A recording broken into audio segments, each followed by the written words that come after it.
साल 2025 मछली और झींगा पालन से जुड़े किसानों और कारोबारियों के लिए काफी मुश्किलों भरा रहा। खासकर अमेरिका में लगाए गए भारी टैक्स यानी टैरिफ की वजह से भारतीय सी फूड यानी झींगा, मछली और अन्य समुद्री उत्पाद वहां महंगे हो गए। इसका सीधा असर हमारे मत्स्य पालकों, झींगा फार्मरों और प्रोसेसिंग यूनिट्स पर पड़ा। नमस्कार, मैं हूं रश्मि अग्रवाल और आप देख रहे हैं किसान इंडिया का खास शो पशुपालन मास्टर क्लास। अमेरिका, जो अब तक भारत का सबसे बड़ा सी फूड खरीदार रहा है, वहां पहले से टैक्स था, फिर उस पर और नया टैक्स लगा। बाद में 25% तक अतिरिक्त पेनल्टी टैक्स भी जोड़ दिया गया। इससे क्या हुआ? निर्यात घटा, दाम कम मिले, कई सौदे रुक गए, किसानों और फार्मरों की आमदनी पर दबाव बढ़ा। लेकिन हर संकट में एक रास्ता भी निकलता है। अमेरिका में नुकसान हुआ, लेकिन भारत ने दूसरे बाजारों की ओर रुख किया।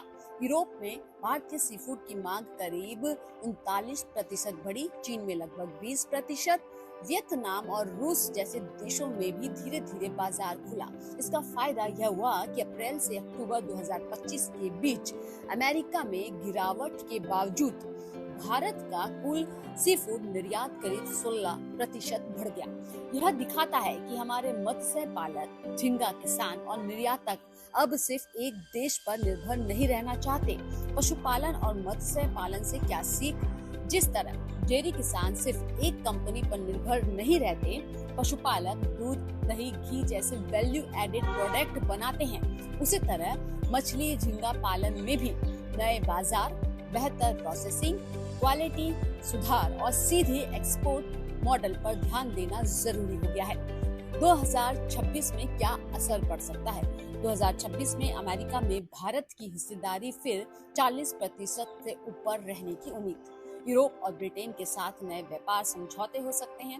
भारत को अब इक्वाडोर जैसे देशों के मुकाबले लागत का नुकसान कम होगा।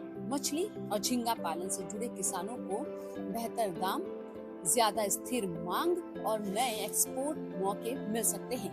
किसानों और मत्स्य पालकों के लिए संदेश: अगर आप मछली पालन, झींगा पालन या पशुपालन से जुड़े हैं और जानना चाहते हैं कि 2026 में कौन कौन सी योजनाएं, बाजार और तकनीक आपके लिए फायदेमंद रहेंगी, तो इस वीडियो को शेयर करें, लाइक करें और पशुपालन से जुड़ी हर अपडेट खबरों को देखने के लिए किसान इंडिया को सब्सक्राइब करना ना भूलें। नमस्कार। सर का पसीना जब माथे को आता है, वो किसान है जो अपने दम पर फसल को उगाता है। आन है, बान है, शान है, किसान है। किसान इंडिया, चलेगा हल, बढ़ेगा बल।